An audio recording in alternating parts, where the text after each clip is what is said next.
Welcome, welcome, welcome. Good morning to those of you on the West Coast. Good afternoon to those of you on the East Coast. And a big hello to everyone in between. As you can see on the screen, I'm Dan Balkaran, and I'm an employment lawyer at Samfiru, Tumarkin, LLP. As always, Samfiru, Tumarkin is Canada's leading employee side employment law firm. I'm going to be answering all your questions employment law for the next half an hour or so. So please send your questions in as soon as you can. I would really like to get through to them, to all of them if I can. And so please send them in earlier rather than later in the broadcast so I can get through to all of your great questions. A couple housekeeping notes. If you need to get a hold of us now or at any time, you can do so at employmentlawyer.ca, help@employmentlawyer.ca, and 1-855-821-5900. Okay, we've got a couple questions in, but please send the rest of them in here. Question from, we'll just call this person Ninja. The company I work for, as that's in their name, the company I work for handles subcontracting tech support for other companies. I've worked on the same account for the last 7 years. Client is ending their contract.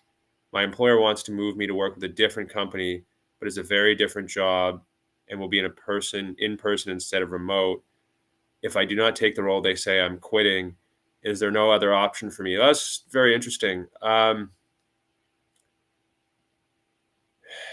So it really raises the question of who your employer is, right? So you're getting paid by the subcontracting company, but were you taking direct orders from the previous company? Can you claim some sort of employment relationship with them such that you could claim severance? I don't think so. I think that you work for a subcontracting company, the client has canceled and now want to move you to work for what work is available, which is to work for a different entity. It's different, but that is the job that you have, and it's in person instead of remote. If you were hired, so the question is that a constructive dismissal of your employment? I don't think it is. It's still an open question on whether. I'll back up here for a second. When I say constructive dismissal, I mean where the actions of your employer in effect terminate your employment such that you can pursue severance. Now, depending on what your employment contract says and your age, length of service, and position, severance can be extremely lucrative. It can be as much as 24 months. So it's certainly a question you need to consider. But to access the severance or to get to the point where you're getting into how much severance you're entitled to, you have to assess, you have to get to a termination of your employment without cause. And without cause just simply means that your employer doesn't have a legal justification to pay you zero. So in almost all situations, if you've been terminated, you're going to be entitled to notice or severance of your termination. But there's a small set of circumstances, such as, if you commit fraud or you steal from your employer or you're dishonest or you steal from your employer, you come into work intoxicated, these kind of things that could result in a for-cause termination. But generally speaking, most terminations will be without cause. In your case, your employer hasn't terminated your employment. So the question is, are the actions of your employer tantamount to a termination in what we call a constructive termination, a constructive dismissal? Can the courts construe your employer's actions as a termination? I don't think so. I mean, what is your employer supposed to do? You were working on a contract ended, and now it's giving you the work that it has. And part of the work that it has is in person versus remote. So it's an open question. This is what I was saying earlier. It's an open question whether, if you're hired exclusively into a remote role, and then the employer says, no, now you've got to come into work in person. Is that a constructive dismissal? I'm guessing it probably isn't, but it's still an open question. But if you worked pre-pandemic in person, then went remote around the pandemic, and now they want you to go back in person, it's definitely not a constructive dismissal. There's no freestanding legal right to work from home. However, if you were hired specifically into a remote role, there is the possibility that it could be a constructive dismissal. I don't know how much runway that's going to get from the courts in general. Unless there's a specific reason you can't work in person, like you live too far away or you have dependents that just wouldn't work with your schedule or something, childcare responsibilities, elderly care responsibilities, something like that. So Ninja, I encourage you to get specific legal advice. It's very hard to parse your exact situation from one paragraph, but just from a 50-foot view, I don't think you have much of a claim there. Your company has its customer has moved on, and your company is saying, well, here's a new role for you. This is what we have. And I think that if you decline to work in that role, you probably would be abandoning your position. Okay. And so you see it on the screen there, Ninja. If you want to get a hold of us for more specific information, you can always reach us at employmentlawyer.ca, help@employmentlawyer.ca, and 1-855-821-5900. Okay. Question, no real identifying name here, so I'll just move forward with the question. So after 6 years of volunteering, I was hired for 4 years at the same organization. Is someone with 3 or 4 years of experience at different organizations more qualified than you? I don't really understand your question. I'm more qualified than you for what? First of all, and second of all, I can't give evaluations on qualifications with respect to hiring and promotion. That's not what employment lawyers do, and that certainly there's a lot of factors that go into that. Not just your years of experience, but your skill, how much your employer likes you, your personal relationships with your employer, the customers responding to you, all that stuff. So I don't understand your question, but I also wouldn't be able to answer it unless you can be more specific, give me more detail about an employment law portion of your question. Hold on a second.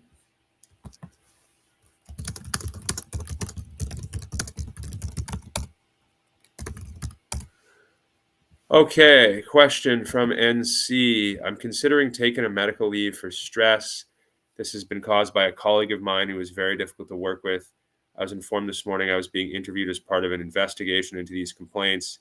These complaints are not related to harassment, but to me, sometimes being verbally combative with this individual and their team on calls. I've received approval from my GP to get my head straight and go on stress leave until I'm better. Can my employer legally terminate me while I'm on leave? Are there any protections in place to prevent this? Okay, so really interesting situation. So I'm going to talk about the law and I'm going to talk about the practical. Okay, so I don't know where you're located, but you're going to have human rights protections either in the federal jurisdiction or your provincial jurisdiction, which prevents you from being terminated as a result of a disability. And so, your medical leave, as long as it's not completely a transient situation, would protect you. It's just a few days or something, but it would protect you from being terminated, at least as far as the human rights regime is concerned. But if it does terminate you, well, what's the penalty to your employer? What's the deterrence to deter you from terminating you? Deter it from terminating you, and it's human rights damages, and so plus lost wages, severance, whatever each jurisdiction calls it, and the actual, in BC we call it injury to dignity. These damages tend to be smaller; they're getting bigger, and then your lost wages and severance is, I think it varies by jurisdiction. In BC, it's from the date of the discrimination, the termination that is discriminatory, to the date of a hearing. But the tribunal can impute the date at which you should find a new job, which limits your lost wages to the extent that the tribunal thinks you should be able to find a new job. However, if you are on a medical leave for a year, that certainly would give it more runway, I would think. But again, each jurisdiction is different. I don't know how each jurisdiction calculates these kinds of things. I will say, if what you want to do, like you're in a tough situation, so I'm going to talk about the practical here. So can they fire you? Theoretically, no, not without infringing on your human rights as codified in whatever human rights legislation applies to you. But practically, how much of a penalty is that? Will some employers just be willing to take the hit? Sure, of course. In BC, for example, if this is purely a human rights complaint, the Human Rights Tribunal is backlogged at least 4 years. So your ability to get compensation and redress quickly is very limited. You're going to be waiting years, and so it may not be the best option for you, or let's say the option with an expeditious resolution. But talking about the practical here, so you've got, you talk about it not being harassment, but I assume they're saying it. The other person is saying it's harassment. Both parties aren't getting along. Employer doesn't really know how to sort this out. They're complaining about you. You're saying this person's being unreasonable. Everyone is fighting. And then, and in the middle of this, you say, I'm going on stress leave. And here's my medical note. And then it puts the employer behind the 8 ball with respect to having to backfill your role. From a practical perspective, I imagine if you go and you should, and just to take a step back here, you should work in conjunction with your doctor to do what is medically the right thing for you to do. If you need to step away, then you need to step away, and you should take direction from your doctor on that one. Practically speaking, given from an employment perspective, not a law perspective, just an employment perspective, if in the teeth of this ongoing dispute where both sides are claiming the other side's the problem, and then you all of a sudden say, I'm going on stress leave, I've seen that many, many times. It almost always ends in the employee who went on stress leave eventually not being at an employee of that company anymore, depending on the company. If it's a huge company where they've got processes and they don't want to offend the law and so forth, then maybe not. Or if it's a small, closely held corporation where the owner is trying to do right by his employees or her employees, then perhaps not. But more often than not, in the fact pattern you're talking about, you end up not being there anymore. And so if that's something that, that is just not, is not something you want to entertain, then you need to consider that. And so I would urge you to talk to an employment lawyer about your matter before you take your next step. If you need to get a hold of us, you can do so at employmentlawyer.ca, help@employmentlawyer.ca, and 1-855-821-5900. Now, again, I'm not saying that you shouldn't do this. You have to work with your doctor and take the right medical steps for you. I am saying, though, that if you do go on a stress leave, there may be some practical impacts on your employment. And you also want to assess, well, what happens if those impacts come to fruition? What is the impact from an employment law perspective? So certainly probably want to talk to an employment lawyer, just get a fuller assessment of your situation as you move through this process, work with your doctor and decide what you want to do.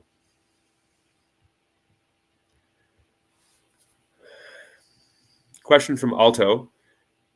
2.5 years ago, I started a job. They had me sign a contract, but after signing, I never received a copy. 6 months later, I requested a copy and still did not receive a copy. Is the contract void or still valid? Of course, it's valid. You signed a contract. You traded for a contract to be valid, or the terms of a contract to be enforceable, we'll call it. The company has to provide you with fresh consideration, fresh value.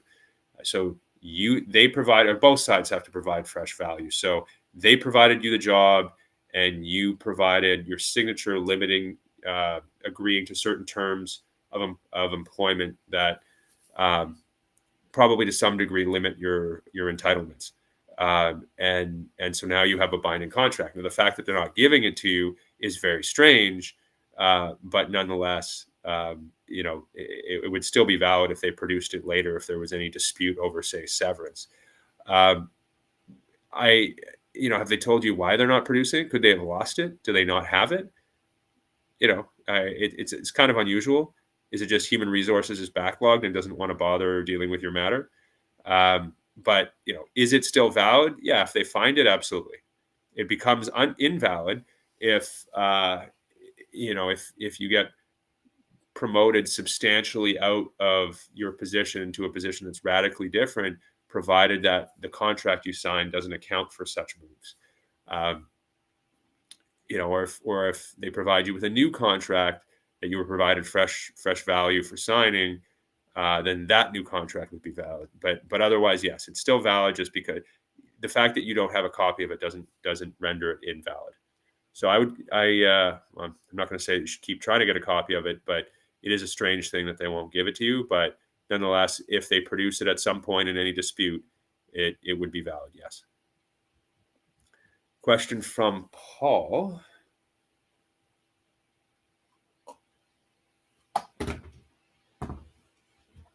Can an employer refuse a valid doctor's note for an absence? And if not, can you be disciplined for that absence? I need more information, Paul. I'll just say, if you say to your employer, I am sick, I'm unwell, I can't work, you have human rights protections that prevent your employer from terminating you. But your employer is entitled to verification that you are in fact unwell. And I mean, are they entitled to it on the first instance? I'm not sure about that, but the moment you say I'm unwell, you are now in a job protected status, and you provide a doctor's note confirming that. That just verifies that you're unwell and can't work and are within that job protected status. However, if your employer says, I don't believe this doctor, there are some employers who say, I want additional medical information. It's an open question, like, to what degree do you have to cooperate with that? Because who are you supposed to rely on other than your doctor? Your doctor says you can't work. Why are you, Joe Public, supposed to go and, say, no, I don't believe that. I need to go talk to an expert in, orthopedics to find out if my back really prevents me from working. Like, you're entitled to rely on your doctor. So, I mean, the short answer is probably not.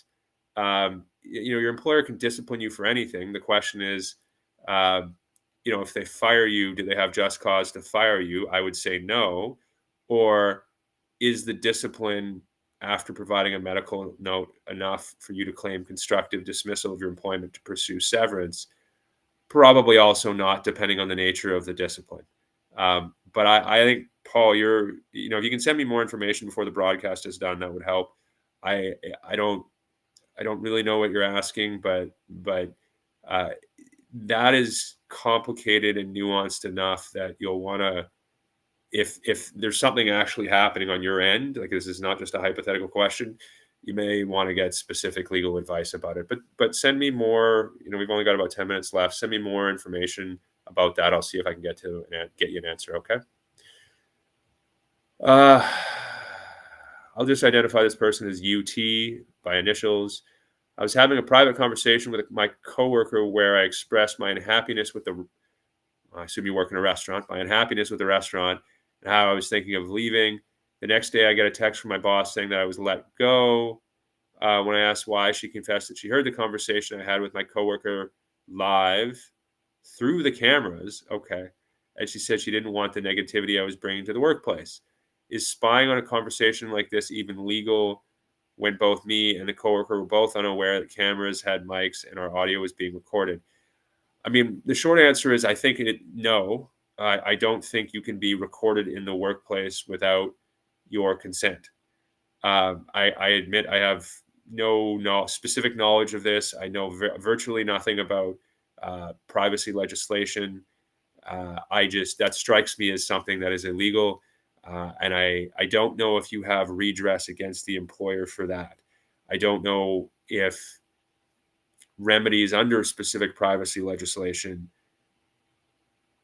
would result in you getting some form of compensation over and above any wrongful dismissal corporation. So or compensation. So that I don't know the answer to, and if you contact us, we may be able to have someone here who knows about privacy legislation take a look at it, or refer you out to someone who does. But I'm sure someone here is quite familiar with it. I just know nothing about privacy legislation and that particular question. But if you want to contact us at help@employmentlawyer.ca, you can probably get someone to take a look at it to see if there is any monetary value to that kind of thing. I suspect that even if there was, it's probably not going to live easily beside your wrongful dismissal rights. So the question is, upon termination, were you provided enough severance? And if you weren't, you may have a wrongful dismissal claim. Although I will say, if you are restaurant industry is tough from a severance perspective. If you're a server in a restaurant, for example, the assumption in the law is that you'll be able to get another job really, really fast, and therefore, even if you don't have an employment contract, the amounts of your severance are discounted quite heavily from we'll call it sort of the stereotypical norm. So, if someone's got 20 years of service somewhere and normally would be, get around 18 months of severance, as a server, they might get 8, 9, or 10 months or something. There's a huge discount that comes into play with positions that are easily replaced. So nonetheless, certainly maybe worth taking a look at to see if you have a severance entitlement. Okay. Question from April. I work in sales as a team lead, managing about 12 people. This week, I returned from a 4-month parental leave to learn that an employee I managed, who I delegated my responsibilities to while on leave, has permanently been given my position. Our executive team has been unclear on exactly what the vision for my role is going forward. I still have the same compensation and retained a much smaller account, but it doesn't warrant someone of my level for more than a handful of hours a week. Is this legal? Okay, so we've talked a lot about constructive dismissal today, and so the question is, but I don't know what your leave was. It was parental leave. So do you have a human rights complaint for discrimination on the basis of, in this case, it would be sex? I assume, if you have a child and you go on a leave, a maternity leave, you can't lose your job for that. Now, your employer is not necessarily required to put you back in the exact same position if it doesn't exist, although it does exist because they just gave it to somebody else. So you have a human rights complaint, whether you want to pursue that or not, given that you have the same compensation, depends on really the degree to which the position change, how substantial a change is it, right? So is it a radical change or a question of degree? And, how much is the loss of prestige and dignity, really determining whether or not this would be a constructive dismissal. I don't know if these are tough ones. Demotions are certainly tough. The fact that they did this while you were, or because you went on parental leave, makes it a lot stronger. But it depends on how many years of service you had and what your contract says in terms of what the value would be. That doesn't change the fact that you have a human rights complaint, and the remedies for human rights are different in each jurisdiction. But certainly, you're going to want to canvass this with a lawyer. You have about 2 months to trigger your constructive dismissal. And they're very hard. I can't go through, all the steps with you today. I would just say, don't do anything without talking to a lawyer, and talk to a lawyer right away. I'll give you the information at the end because we're almost out of time. But to answer your questions in brief, is this legal? Well, you could have a constructive dismissal, which you may want to pursue because you might be able to get a lucrative amount of severance. However, cases like yours are exceedingly tough. Do you have a human rights complaint? Short answer is yes. But the remedies you get for that may be different by jurisdiction, and certainly specific tailored legal advice will assist you with that. So I'll give you the information at the end. But April, of everyone that I've talked to today, you need to get specific legal advice, and you need to get it right away. Next question. I understand.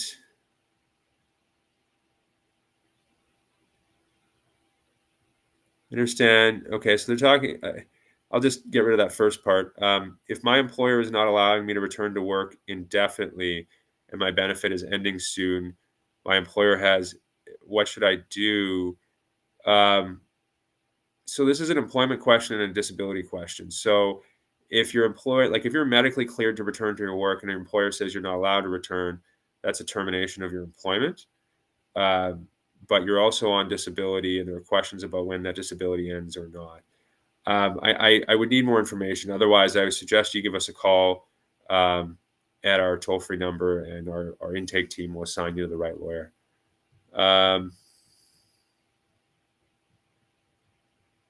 Yeah. So, for example, you then say that the reason why the company is not allowing you to return is because they're having difficulty meeting my restrictions and accommodations. It takes them months to respond. Yeah, at some point, that's probably going to be a termination, but those are complicated. Like they'll say, no, your accommodations are such that you can't perform the core fundamental components of your job. Therefore, your employment with us, if the injuries are permanent, the accommodations are permanent, is it's frustrated, and so you've got to get into, are those accommodations reasonable? Does it go to the core of the position? Is it a human rights violation? Like they're very complicated situations, and you need specific legal advice. And I can't go into that now. Each component with you now. I'll just say medical cases like yours are very, very, very, very tough. You need legal advice on them, and they turn on the facts of what your injury is, what the specific core components of your job are, and the reasonableness of and degree of accommodations you need, and if that impairs the core functions of the job, or your ability to do the job. And so those are inherently complicated factual questions, which certainly you'll need to talk to a lawyer about. But you should talk to a lawyer about it. You should give us a call, because cases like that, they, depending on your situation, certainly they can be quite lucrative, and it's very hard for a non-lawyer to sort those out. So certainly non-employment lawyer to sort those out. So definitely give us a call. Okay, we got last question and a half from Gus. I must travel overseas to deal with some family issues in the summer. I will need at least 4 weeks to handle everything, and have requested to take unpaid leave for this because I only have 3 weeks of paid time. My employer said that my unpaid leave request is considered a resignation, and when I return, I'll have to reapply. Is this accurate? This is happening more and more when I'm talking to people. So you'll have a job protected leave within your employment standards legislation of a short period of time. Question is, well, can you take 3 weeks of time off as a vacation and then bundle in an extra week of unpaid time? Your employer said no. And if you then left anyway, you'd be abandoning your position. So I think your employer may be correct, although if it depends on what it is that you have to handle. Like if it's a death in the family and you say specifically, I'm not resigning, you could argue that that wasn't in fact a resignation. And you could argue about that. Certainly in BC, there's some law to say it would be in support of you, but really you need to work this out amicably. If they'll only give you 3 weeks, go for 3 weeks. I know it might take you 4, but maybe you've got to compromise if you really need this job. I personally, like if it's a death in the family, you got to consider, do you want to work at an employer where you say, listen, I need to take 4 weeks off to deal with this. And they say, no, you're fired. You've quit your job if you do that. That's tough. It's a tough thing to hear. Employers these days are competing for talent, and it maybe that's just not the place you want to be. I'll just say this, Gus, if they will not give you the time off and you take it anyway, I think it's going to be very difficult for you. I mean, it depends on your facts to some degree, but I think it'd be very difficult for you to claim severance at that point, because they told you clearly, no, we're not giving this time off to you, and you did it anyway, right? So is that an abandonment of your position? Probably, but you can say I'm not resigning, but it's tough. It's a tough one for sure. So you really need to work that out with your employer. Maybe they'll give you 3 weeks, and maybe you'll have to make that work. Okay, but if you don't want to lose your job, you got to sort that out with your employer, and I wish you good luck with that. But I certainly, if your employer says we're considering it a resignation when you leave, I would take them seriously in that regard, and I wouldn't, if you got to, I can't tell you what to do in that regard, but I imagine they're going to take it as such, and your chances of pursuing severance, if they do that, are substantially limited, I would say, by the fact that there's no real job protections for that long in any legislation. And even though you weren't resigning, they said you couldn't go and you went anyway, probably an abandonment of your position. Okay, great questions. We got through them all. It's fantastic. Join us next week, Monday, March 31st, 1:30 p.m. with Chris Justice. He will be talking about all things employment law. Don't miss it. As always, I'm just going to give the information to everyone again. If you want to get a hold of us, employmentlawyer.ca, help@employmentlawyer.ca, 1-855-821-5900. Thanks for your great questions. Have a wonderful and safe weekend, and I will see you back in my regular time slot, 10:30 a.m. Pacific time, in 2 weeks. Thank you. Have a great weekend.